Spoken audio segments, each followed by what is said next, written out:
চট্টগ্রামে আশঙ্কাজনক হারে বাড়ছে হামে আক্রান্ত শিশুর সংখ্যা। জ্বর, সর্দি, কাশি আর চোখ লাল হওয়া এসব প্রাথমিক লক্ষণের পর শরীরে দেখা দিচ্ছে লালচে ফুসকুড়ি।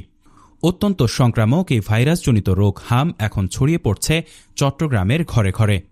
বিশেষ করে শিশুদের জন্য এই রোগ বয়ে আনছে মারাত্মক ঝুঁকি। বর্তমানে চট্টগ্রাম মেডিকেল কলেজ হাসপাতাল চমেকে ভর্তি আছে অন্তত ৩৫ থেকে ৪০ জন শিশু, যাদের বেশিরভাগের বয়সী ১৮ মাসের কম। গত বৃহস্পতিবার থেকে জ্বর, আজকে নিয়ে ৮ দিন। তো কালকে পরীক্ষা করে নিয়ে আসছি, ওনারা ভর্তি দিচ্ছে। এখানে ভর্তি দেওয়ার পরে বলছে যে ওর আর সমস্যা কি জিজ্ঞেস করছে, ওর নাক বন্ধ হয়ে গেছে আর কাশিও আছে। পরীক্ষাগুলো করার পরে ওনারা এখানে ভর্তি রাখছে।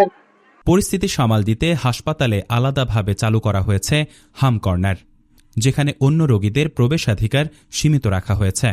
তবে সংকটের চিত্র ফুটে উঠছে হাসপাতালের প্রতিটি শয্যায়।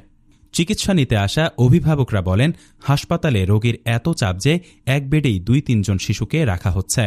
হাসপাতালে থাকা নিয়ে আমরা খুবই ভোগান্তিতে আছি। এখানে অতিরিক্ত রোগীর কারণে এক বেডের মধ্যে ৩-৪ জন করে পর্যন্ত রাখা হচ্ছে রোগী। এখন আমাদের বেডের মধ্যে ৩ জন। আমি আজকে আসি, এতদিন পর্যন্ত 5 দিন পর্যন্ত দেখতেছি 3 জন করে প্রতি বেডের মধ্যে। যদি রোগী ছাড়া হয়, আবার রোগী আসি ভরে যায় 3-4 জন করে। আমাদের থাকার কষ্ট, অভিভাবকদের থাকার কষ্ট, এখানে খুব কষ্টের মধ্যে আছে। হাম সংক্রামক হওয়ায় একই বেডে একাধিক রোগীর চিকিৎসায় সংক্রমণ ছড়িয়ে পড়ার ঝুঁকি বাড়ছে কয়েকগুণ। শুধু চট্টগ্রাম নয়, নোয়াখালী, ফেনী, খাগড়াছড়ি ও বান্দরবান থেকেও রোগীরা এখানে আসছেন নিজ এলাকায় পর্যাপ্ত চিকিৎসা না পেয়ে। চমেকের শিশু বিভাগের প্রধান ড মোহাম্মদ মুসা বলেন, যারা নিয়মিত পুষ্টিকর খাবার পায় এবং যাদের শরীরে ভিটামিন এ এর অভাব নেই, তারা এই রোগে সহজে আক্রান্ত হয় না। বর্তমানে কেন এটি এত দ্রুত ছড়াচ্ছে তা নিয়ে বিশেষজ্ঞরা বিস্তারিত গবেষণা করছেন।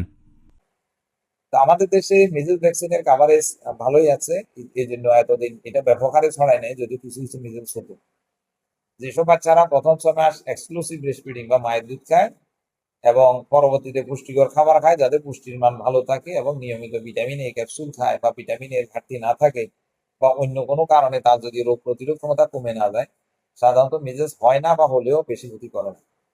বর্তমানে যেটা ব্যাপক আকারে হচ্ছে, এটা এই মুহূর্তে সঠিক কারণ বলা যাচ্ছে না। কারণ হলো অনেক সময় আমাদের দেশে দেখা যায় যেমন কিছু কিছু ভাইরাস মাঝে মাঝে এরকম আউটব্রেক হয়। যেমন আমরা দেখেছি যে এর আগে করোনা ভাইরাসের একটা আউটব্রেক হয়েছে। মিজেলস ভাইরাস যেটা এতদিন ধরে আমাদের কমিউনিটিতে আছে, এমন হতে পারে এটা কোনো জেনেটিক মিউটেশন হয়েছে, যার কারণে হয়তো এটা ভ্যাকসিন প্রতিরোধী বা খুব সহজে সমাজে ছড়াচ্ছে। এটা হয়তো বিশেষজ্ঞরা আরো পরবর্তী গবেষণার পর এটা আমাদেরকে জানালে বুঝতে পারবে। তিনি আরও বলেন, শুধু হাম নয়, নিউমোনিয়ার লক্ষণ নিয়েও অনেক শিশু ভর্তি হচ্ছে এখানে। চিকিৎসকরা সচেতনতার উপর জোর দিলেও বাস্তবতার সংকটে সেবা দিতে হিমশিম খেতে হচ্ছে তাদের।